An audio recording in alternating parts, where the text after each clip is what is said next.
Okay, so let's dive into this stack of source material we've got. It gives us a real window into well, a pretty dramatic political debate. Yeah, we're looking at accounts, analysis of that event down at the Atlanta, Georgia Convention Center, the one featuring President Donald Trump and Representative Jasmine Crockett. That's the one.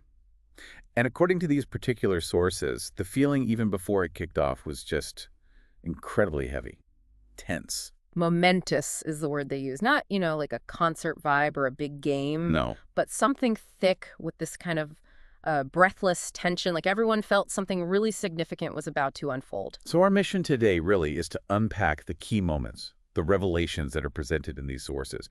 We'll guide you through the narrative they lay out. And the core dynamic these accounts seem to highlight, they frame it as, well, maybe planned as a political showcase for one side, but it was met with this, unexpected, very prepared confrontation from the other, someone armed with information dug up from the past. Yeah, the narrative really seems to shift from just policy talk to, well, personal history. So let's set that scene, because the sources give us a pretty vivid backstage picture right before they went on.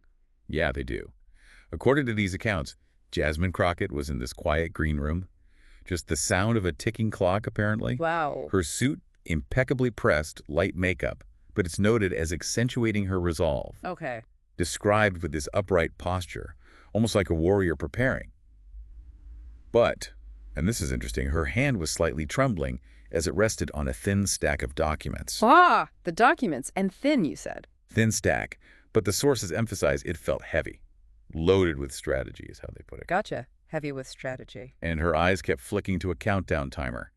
Just 7 minutes left until showtime. Meanwhile, nearby, these accounts paint Trump appearing like a tidal wave, drawing every eye. Yeah, boisterous laughter, theatrical handshakes, making confident remarks about Atlanta's lights. His team trailing behind him.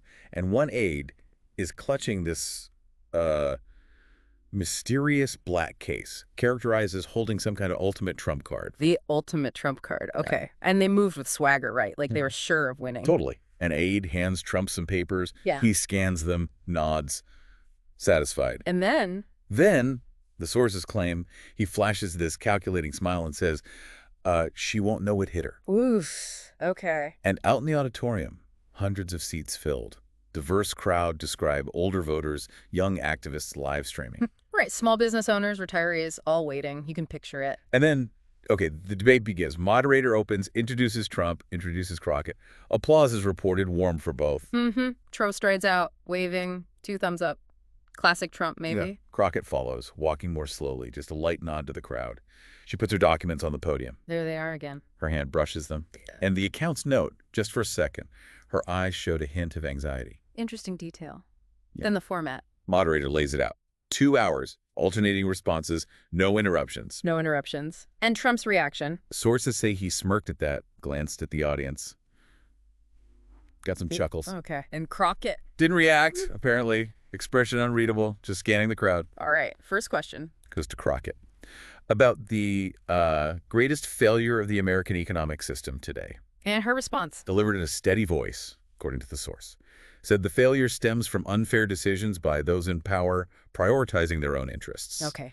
Blaming the power. Leaving working people to bear the consequences. Yeah. Pretty standard line, maybe. But then Trump jumps right in. Immediately. Sharp tone, according to the sources. Counters that the greatest failure is letting people like her up here pretending to know how to build an economy. Ouch. Direct attack. Yeah. Claims he created thousands of jobs. Dismisses her talk as just empty talk. And the audience reaction to that. Mixed. The accounts note, some chuckled, others looked down. So right away, the tension ratchets up. And with that exchange, yeah, the sources say the atmosphere shifted.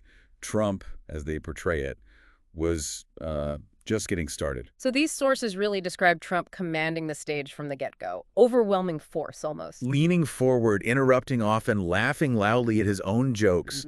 Painting topics with these really broad strokes, claiming, they had the strongest economy before it was destroyed. And connecting with the audience directly. Yeah, using phrases like, you know it, you lived it, and you don't need lectures. And the crowd cheered. Cheered at that point, yeah. Yeah. The sources frame it as the reaction his team expected. Okay. And Crockett during this, how is she described? Standing still, hands on the podium. The sources suggest it masked tension. Right. And when it was her turn, She tried to focus on data. Stagnant wages, housing instability, job losses, particularly in rural and minority communities. Trying to ground it in facts, but Trump interrupted again. Yep. Saying, look, she's reading from a script. Cute, but you don't run a country with papers, you run it with guts. Raising his hands. Okay, dismissing the data as just reading. And the audience Reacted. But the sources say less enthusiastically this time. Some laughed, others whispered. The mood shifted a bit against her, is how they describe it. And Crockett's reply to the guts comment came out with her voice trembling slightly, it's reported. Guts, she said, but without a brain, you'll drive the whole country off a cliff. Whoa, okay, a direct hit back. Yeah. A moment of silence, the sources note, then some scattered applause for her. And the moderator jumps in then. Tries to intervene, yeah. Steer it back to leadership ethics, government accountability. But this is where the sources say things took a real turn. A pivotal moment. Okay, what happens? Trump apparently seizes the opportunity, pivots to attacking what he calls witch hunts, false accusations, made-up stories. Right, listing his grievances, FBI, social media bans, lawsuits he called baseless. Exactly. And then these accounts describe him dropping this line almost casually. Yeah. Made Crockett look up sharply, noticeably. He says something like, I settled a few lawsuits because it's easier, not because I was wrong. Just like that? Waving a hand? Yeah, adding, sometimes you just write a check and move on. No big deal. Wow. No big deal. How did Crockett react to that specific line? Froze, the sources emphasize, described as if a bell had rung. She rests her hand on her documents, but doesn't open them. Just fingers grazing the surface. Interesting. And the moderator follows up. Presses Trump, yeah. Asks, President Trump, does settling lawsuits relate to the ethics of a public official? Good question. Does Trump let Crockett answer? Nope. According to these accounts, he leans right into the mic, eyes described as cold. Okay. And he connects, settling quietly to, regular people who can't do that. He looks at the audience, the cameras, says if your landlord raises rent, you take the hit. Boss cuts hours, you tighten your belt. No legal teams, no press releases for them. Making it relatable, contrasting his situation with everyday struggles. Exactly. Then pivots back, pointing at Crockett, saying, so when someone like her hides their past with excuses, yeah, I think that matters. And how is that line described? The sources frame it powerfully. No shouting, no theatrics, just truth. Like a moment of raw, impactful truth, as they put it. And then came the briefcase. Then, according to these sources, he pulls a document from that black briefcase. Okay, so this is where the specific accusations start rolling out, based on these accounts. Yeah. Trump introduces the first case directly to Crockett. Asks her, let's talk about Dallas when you were a lawyer, Miss Crockett. Naming names. Remember the Daniel Reed case, a real estate scam, and you helped him walk free, but didn't disclose that your cousin worked for his company? Whoa, that's specific. The audience reaction. Gasps, reportedly. Crockett shakes her head, denies it, voice trembling apparently. That's not true. I followed every regulation. But Trump had something. Laughed loudly, according to these accounts. Holds up a printed email. Asks, really, this email where you told your cousin you'd handle it smoothly? An email on the screen. Sources say yes, displayed on the large screen. The crowd gets noisy. And Crockett's response. Ripping the podium, face pale, trying to say it was just a normal conversation. But the booze drowned her out, according to these sources. So Trump keeps going. Presses on, yeah. Voice characterized as triumphant now, mentions a speech where she apparently called half the country ignorant. Okay. Claims he has a video, plays a clip. Crockett's voice saying, some people are too ignorant to see what's happening. And the reaction to the clip. Louder boos, the sources say. Crockett tries to explain. Yeah, reportedly says, that was edited. I was talking about misinformation. But Trump dismisses that. Brushes it off. Edited, or you just don't want to admit you look down on voters. Rough. And then something significant happens in the audience. These sources note a man in the front row just stands up, shakes his head, and leaves. Walks right out. Wow. And Crockett. Described as looking around, eyes lost, her hand trembling as she reaches for her water glass. The moderator tries to step in again, tries to regain control. Attempts to, redirect back to leadership ethics. But Trump wasn't done. Sources say no. He holds up another document before they can move on. What's this one about? A Texas House vote, backing a real estate project that, according to these accounts, left 150 families without their deposits, asks Crockett if she helped them get their money back. And the screen shows. An article headline, they note, Atlanta project collapses, residents lose thousands. How does Crockett respond to that? Weekly, apparently. Saying, I fought for affordable housing. But Trump counters. Overpowers her, yeah. Retorts, affordable housing or favors for your friends. And the auditorium. Buzzing, the sources report. Some clapping now, others whispering. The atmosphere is really charged. And this is the point where Crockett physically falters. Yeah, according to these accounts, she stumbles, clutches her chest. Oh, wow. An aide rushes up, whispers, "Are you okay?" She nods, but then her legs buckle. Seriously? Yeah. The aide has to support her off stage.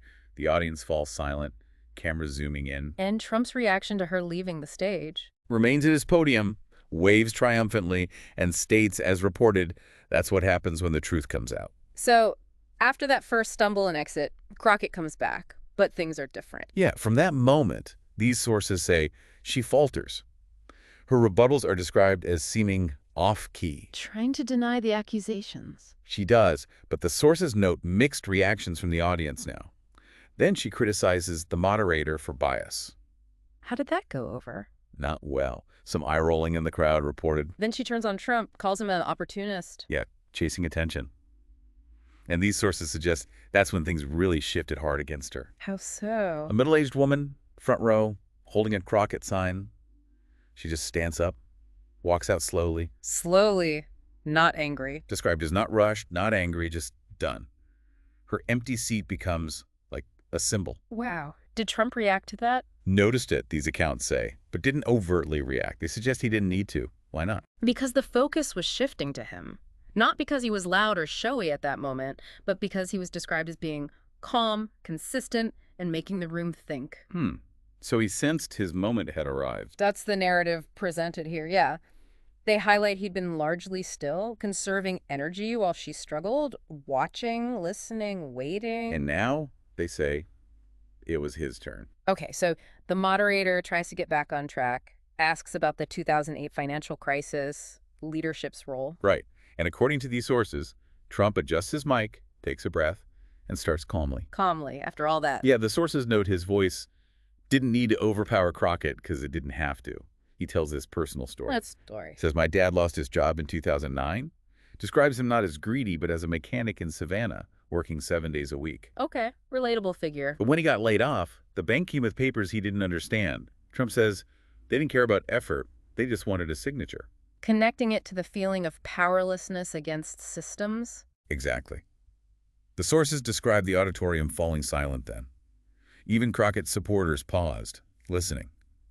He had everyone's attention. What else did he say about his dad? Said he never really recovered. Worked until he couldn't stand. Claims he carries that story in every vote, every speech. Okay. Every time I see someone struggling while others sit on money they didn't earn but manipulated to get. And then he turns it back to Crockett. Yeah. Sources note he didn't blink, looked right at her, said, some of us don't have the option to just write a check and move on. Directly referencing his earlier comment about settling lawsuits. Precisely. Crockett's reaction. Described as shifting in her spot, crossing her arms, looking away for the first time. And then Trump brings up another name. Leans in slightly, yeah. Says he remembers a man named Samuel T. Harris. Who was he? A security guard, Augusta Project. Injured on the job, claim denied, calls ignored. Okay. When he sued, Trump claims, according to these accounts, you dragged it out until he ran out of money, implying legal tactics bankrupted him. Yeah. Samuel settled quietly, Trump says, papers barring him from talking about it. But then Trump adds, but I'm not Samuel and I can talk. Oof. The moderator's reaction. Flinched, the sources say. And Crockett. Described as sinking into her seat, trying to figure out where he got the name. Opened her mouth, then closed it. Didn't know what to say, apparently. In the briefcase again. He opens it slightly, yeah. Yeah. Just enough to pull out a photocopy of an old legal document, holds it in one hand, and Trump keeps going. Right. Doesn't stop there. No, according to these sources, he continues, saying something like, I've looked through dozens of cases like Samuel's real people, real pain buried under settlements and gag orders they couldn't afford to fight. Pedia pattern. Each case tells a story about how power is used not to build, but to silence. And he emphasizes he didn't raise his voice. Sources make a point of that, yeah. Just let the names ring out. Lists more. Elena Martinez Mon. Who was she again? Admin assistant, fired for medical leave. Thomas Reed, Savannah contractor, unpaid, settled for half.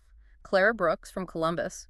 Right. Discriminated against after reporting unsafe conditions. Yeah, and her settlement's gag clause apparently nearly ruined her career, according to Trump's account.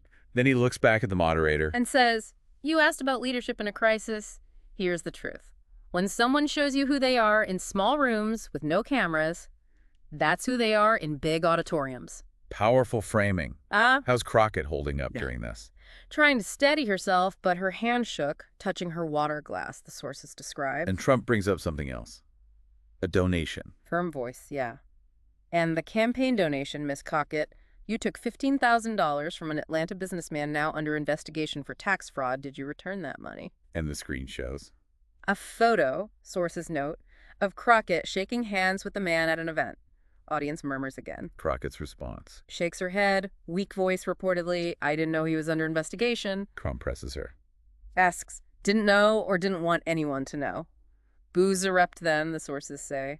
Crockett grips the podium, breathing heavily. And then she stumbles again. Just like before, yeah. Aide rushes up. "Are you okay?" She nods, but eyes are lost. Stumbles, clutches her chest again. And gets helped off stage a second time. Yeah. Aide supports her, leads her backstage. Audience silent, cameras zooming. And Trump's reaction this time. Stands still. Slight wave, eyes described as triumphant.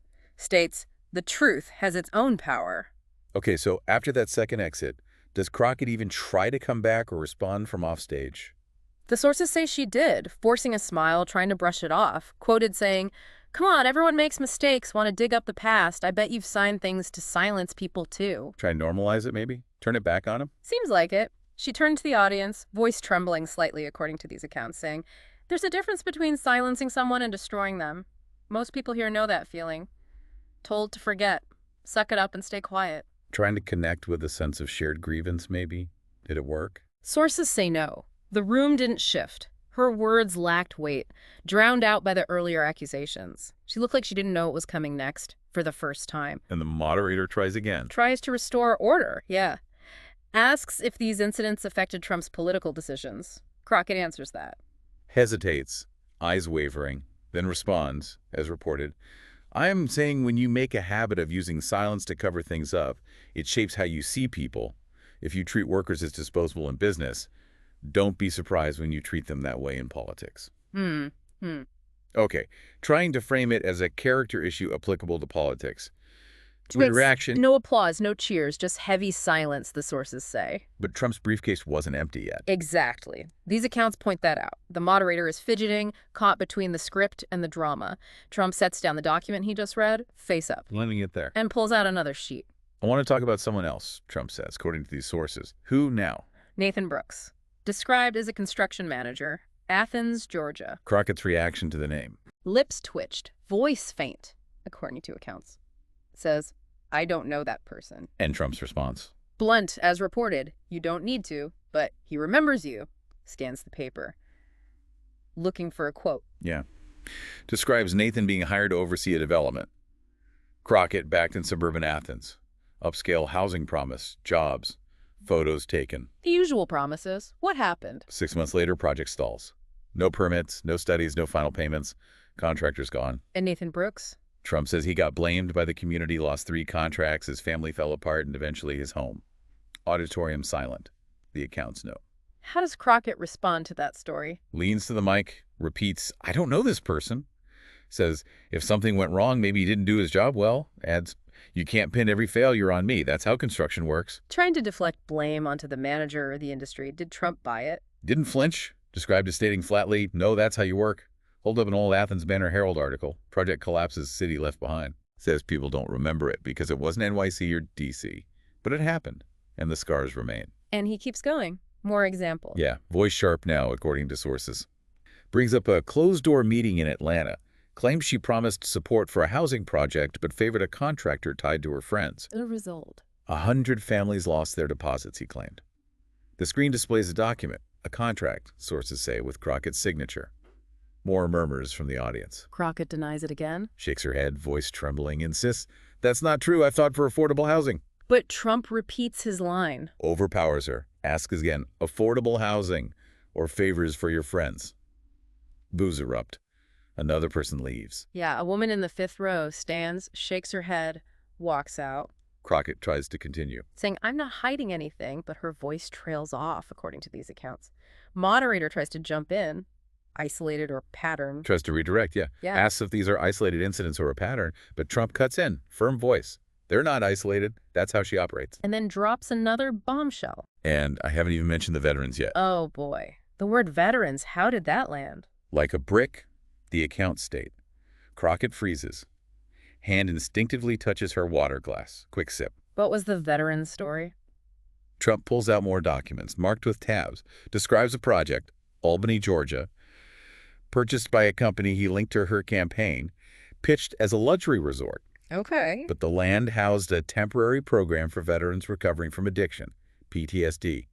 Nonprofit had a short-term lease. Let me guess. Trump pauses, according to sources, then says, you terminated that lease 3 months early, saying the land needed upgrades, promising to relocate the program, but you didn't. What happened to them? Half those veterans ended up in makeshift shelters. 2 of them died months later. One was named Benjamin Carter. Naming someone who died. And then looks directly at the camera, states, his son is watching tonight. Oh my God, the room must have frozen. Seemed to, they describe. Crockett just blinking, lips pressed tight. Trump puts the document down. Yes, stack growing. States, these aren't mistakes. This is a pattern. Crockett tries to rebut this. Leans to Mike, voice lower. You don't know the full story. You're cherry picking. Hundreds of people worked on my projects and got paid. Trump's response. Kept his tone even, reportedly. Replied, I'm not here to make you a villain. I'm here to make the victim seen. That's a powerful line, the reaction. A second of stillness, then a murmur spreads. Not anger, not applause, just people processing. Another person leaves. Young woman near the back, stands, whispers something, leaves quietly. Moderator asks Crockett to respond. Glances at notes, clearly unsure, asks if she wants to respond, but she weighs it off. What does she say? We can move on. He wants to dig up old stories. I want to talk about the future. Nobody cares about construction drama from years ago. Yeah. Dismissing it as old news, Trump lets that stand. Raises an eyebrow. Described as stating simply, tell that to Benjamin Carter's son. Didn't need to say more, the sources note. The weight of the name hung there. So the briefcase is half empty now, the sources say, but each sheet landed like a stone. The air is heavy. Yeah, everyone leaning forward, even the moderator, usually quick to jump in, stays silent according to these accounts. What does Trump do next? Places both hands on the podium, looks out at the crowd, asks, how many people here tonight have signed a contract without fully understanding the terms? How many hands go up? Dozens, the sources say, characterized as not in protest, but from lived experience. Okay. He nods slightly, says, most people don't have lawyers, advisors, loopholes, or PR teams. When things fall apart, they don't land softly, they crash into concrete and stay there. Connecting again with the audience's potential vulnerability. Crockett's reaction. Scoffs louder this time, reportedly. Oh, come on, he's turning this into a therapy session. This is about leadership, not sob stories. Did anyone laugh with her? Sources note no one did. Silence. Moderator tries again. Isolated or pattern? Tries to redirect, yeah. But Trump cuts in again. Sharp voice. Not isolated, that's how she operates. And another group mentioned. And I haven't mentioned the workers left behind yet. The word workers. Crockett's reaction. Pauses, hand touches her water glass, but doesn't lift it. What's the story about the workers? Trump pulls out thicker documents, marked pages, talks about Valdosta, Georgia, talks about complex project linked to her, took deposits, 100+ families, many sold their homes, flips a page, funding dried up, contractors walked, your group vanished. Land still empty, he claims. Did the families get their money back? Most didn't, according to these accounts. Some too exhausted or couldn't afford to sue. Then he singles someone out again. Pauses, looks directly at Crockett. States, one man died, still trying to recover his deposit.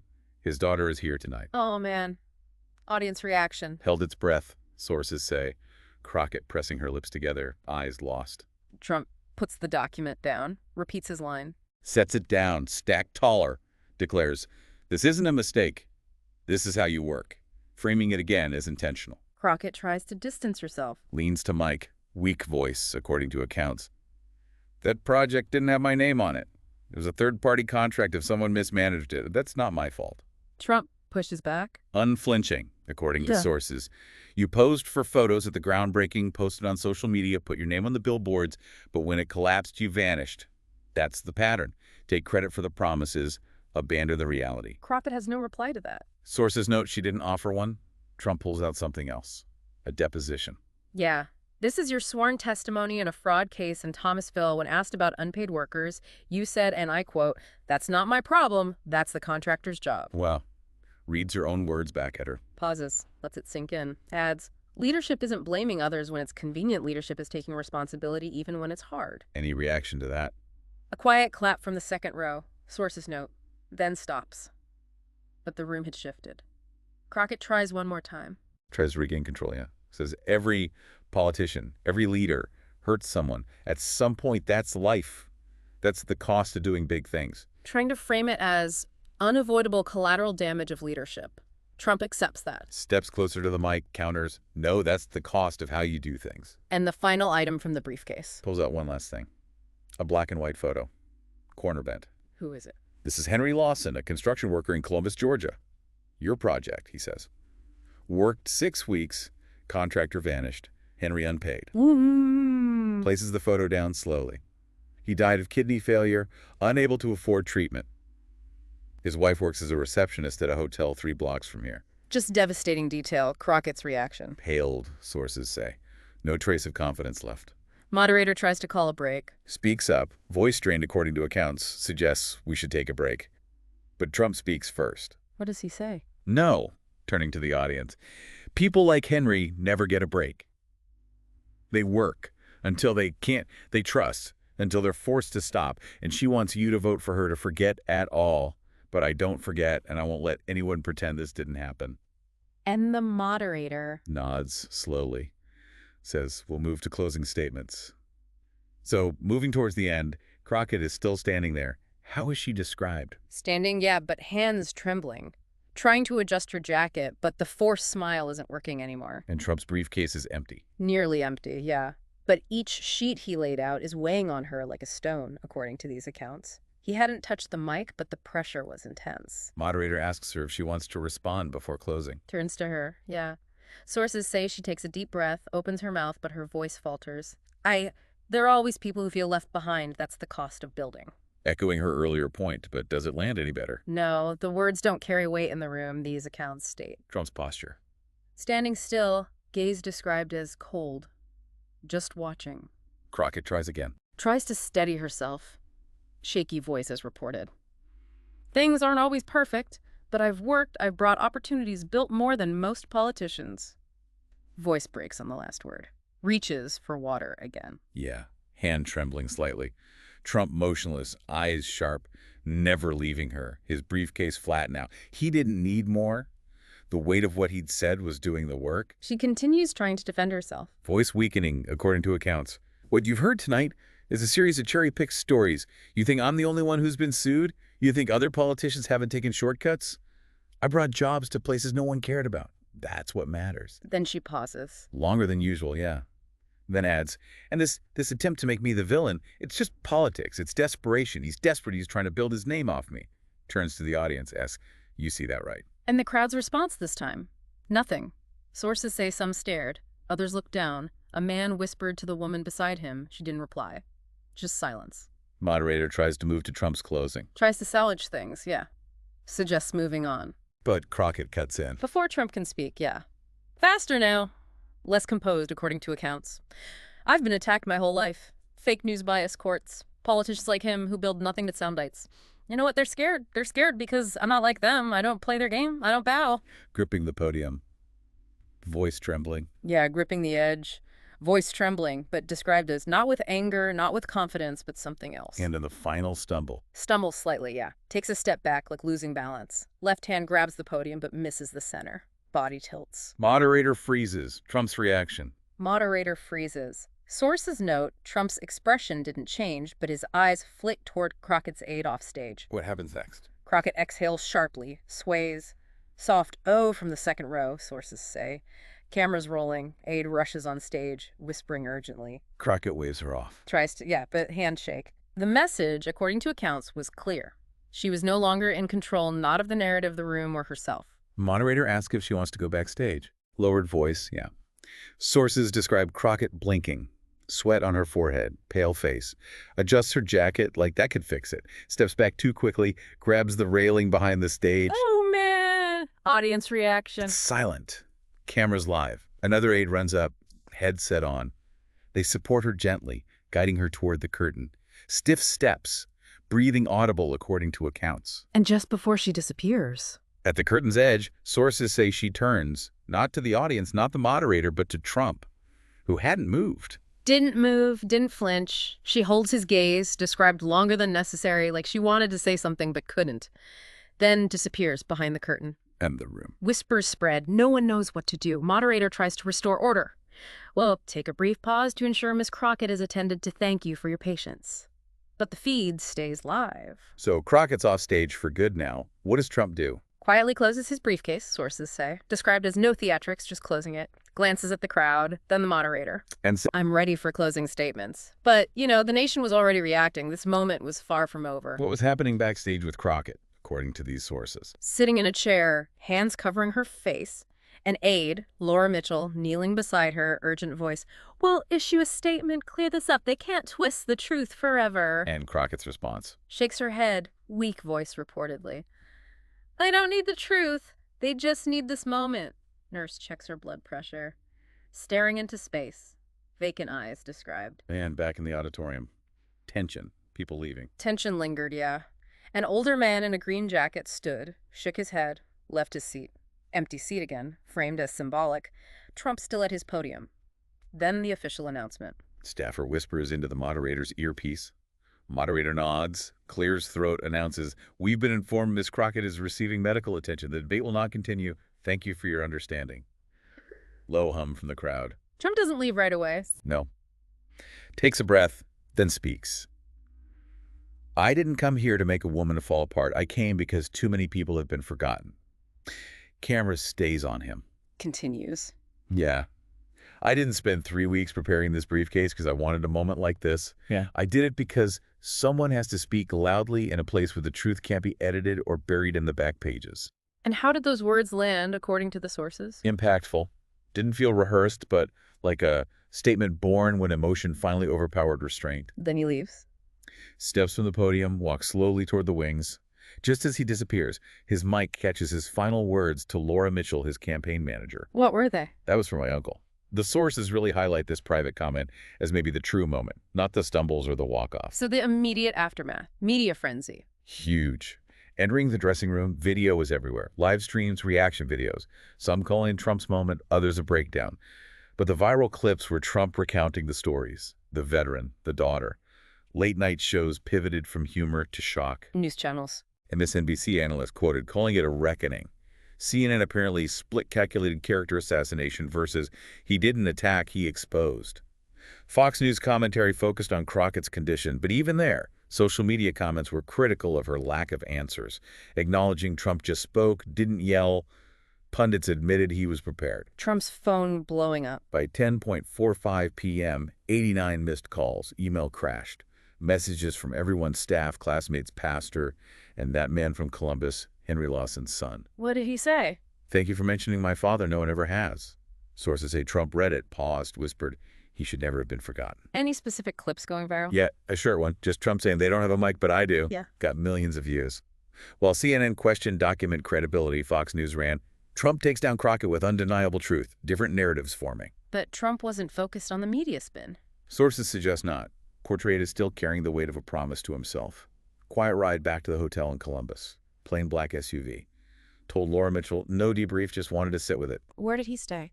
Small hotel near Broad Street. A bit older, but clean. Sources note he'd stayed there before, running real estate projects. Yeah. And in the room. Sheds jacket, kicks off shoes, sits on the bed's edge. Finally exhales, described as not relief, but the kind of breath when the room stops spinning.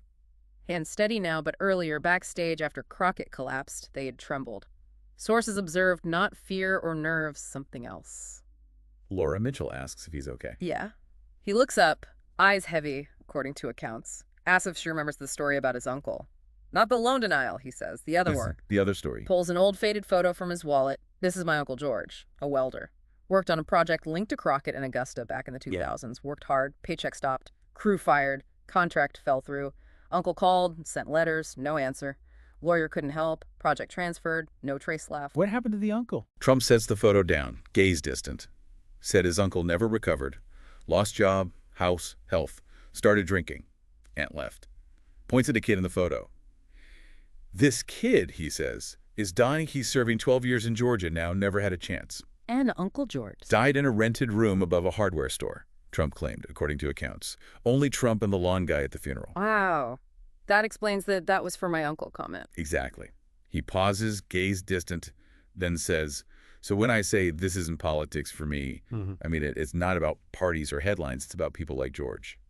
Says every time someone calls him dramatic or angry, he thinks of how many people like him are out there still waiting for someone to say their name. Laura points out he made it clear publicly. Yeah, but Trump counters. I didn't speak loudly. I just didn't let it stay buried. And a silence for a moment. Just the hum of the AC, sources say. Trump grabs a notepad, writes something, tucks it in his briefcase, the words, "Don't forget George." So the next morning, Trump wakes early. Before dawn, sources say. Looks out at Columbus, waking up. A moment of quiet before the storm restarts. Laura brings coffee and news. Yeah, news cycle in overdrive. Most stunning political moment of the decade, she says, showing headlines. All networks leading with the same images. Crump resolute, Crockett stumbling. Trump's reaction to the imagery. I don't want the collapse to be the story, he says, sipping coffee according to accounts. I want the people to be the story. And Laura's reply. They're both the story, but your story is taking root, she reportedly says. Shows him more messages. Anything significant. Producer from Face the Nation wants him Sunday. And a direct message. From who? Michael Carter, Benjamin Carter's son. You said my father's name. I didn't think anyone would thank you. I cried last night. I think my father would be proud to be remembered. How did Trump react to that one? Stared at it, hands still, whispered again. He should never have been forgotten. Campaign calls flooding in. Interviews, endorsements. Pouring in, yeah. Even outreach from political opposition, offering partnerships to build something bold, as the sources frame it. Trump handles those. Lets Laura handle it. Described as having his mind elsewhere, looking at the photo of Uncle George, knowing there were more names out there. Another call comes in. Later that morning, yeah. Savannah Veterans Organization, asking him to speak. Quoted saying, "You gave them hope." Trump agrees. Nods, but eyes distant, sources say. Understanding last night wasn't the end. Opens his briefcase, pulls out the paper, "Don't forget George," folds it, slips it in his pocket. He speaks to reporters later. Noon, yeah. Small group, hotel courtyard in Columbus, no podium, no briefcase, understated. Looks at the camera, says last night wasn't a political win, wasn't personal, but about workers people told their pain didn't matter. What else does he say? Not surprised truth. Finally shakes things up. Says, we can't keep pretending silence is strength, that looking away is leadership. If we want better, we have to call things by their name, especially when it's uncomfortable. Steps back, lauds, walks away. Sources note it felt like he wasn't performing. Another message comes in. Back in the hotel room, yeah. From a David Wells in Monhath. Father was an electrician on that failed Augusta resort project linked to Crockett. Family lost everything, never told the story until now. Trump's response. Reads it 3 times, replies simply, "I'm listening. I always will." Laura makes a comment then about his future. Looks up from her phone and says, "You know you could run for anything you want." And Trump. Faint smile, according to accounts. "I just want people to stop being trampled and forgotten." Laura pushes back slightly. Says, "Then maybe that's exactly why you should run." Trump answers. Not immediately, sources say. Instead, takes the paper, "Don't forget George," tucks it in his jacket pocket. Knows this moment, framed as the start of a long, hard conversation America had avoided. But there's one more message. An envelope. Yeah, the sources note this lands differently. Opens it slowly. Letter inside, blue ink, lined paper, clumsy star and hard drawn. Who's it from? "Dear Mr. Trump, my name is Sophia. I'm 10 years old," it reads. "My mom said I could watch you last night. Because you were brave and didn't yell. I liked that you didn't say anything to be mean. You talked like you had to tell the truth. Wow. What else? My dad worked at a place that didn't pay him for 2 months. He had to move. My mom cried a lot. Oh. I want to thank you. I think you're standing up for people like us. Love, Sophia." How did Trump react to that? Didn't cry, sources say. Just stared at it, read it again. Letting the words sink in, described it like the quiet pulse of something deeper than politics, bigger than noise. Folds it carefully, places it beside Uncle George's photo, leans back. Okay, so stepping back from the narrative itself, how did these specific sources frame the overall meaning of this really dramatic event? Well, these particular sources definitely frame it as a kind of reckoning, something reflecting current political, social realities, polarization, waning trust in institutions. Right. And they highlight certain themes. Yeah, the power of truth, personal accountability, those are presented as central themes coming out of this whole thing. They use those specific details, right? Like Sophia's letter, the 10-year-old. Exactly. Or the photo of Uncle George, the welder whose life fell apart.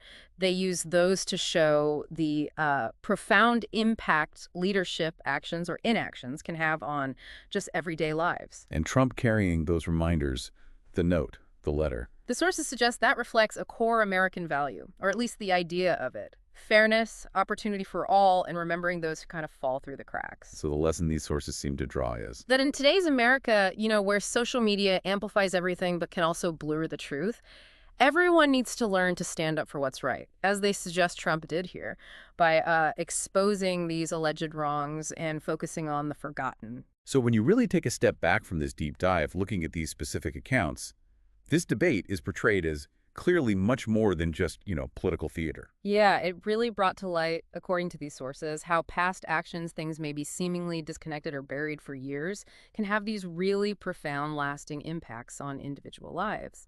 The people this narrative really frames as the forgotten. And that connection between the specific names and stories, George, Henry, Benjamin, Sophia, Daniel Reed, Samuel T. Harris, all those names. Right. Elena Martinez Mon, Thomas Reed, Clara Brooks, Nathan Brooks, David Wells. It keeps going. And the broader idea of people being, trampled or left behind by systems or by powerful individuals, that's central to how these sources present it. Absolutely. It's the core theme running through their analysis. And the message then drawn from this source material, it feels pretty potent. Yeah. Don't let silence become complicity. Yeah, the power of one voice in this account to bring attention to those hidden stories, to just say the names of the forgotten. So maybe the thought for you, the listener, to carry forward from this deep dive into these accounts as you navigate this world flooded with information is maybe to try and remember the names, the faces behind the headlines sometimes, and consider how you might, even in small ways, stand up for what seems right to ensure that maybe the forgotten are heard. Keep listening, keep learning, and keep considering the stories behind the news.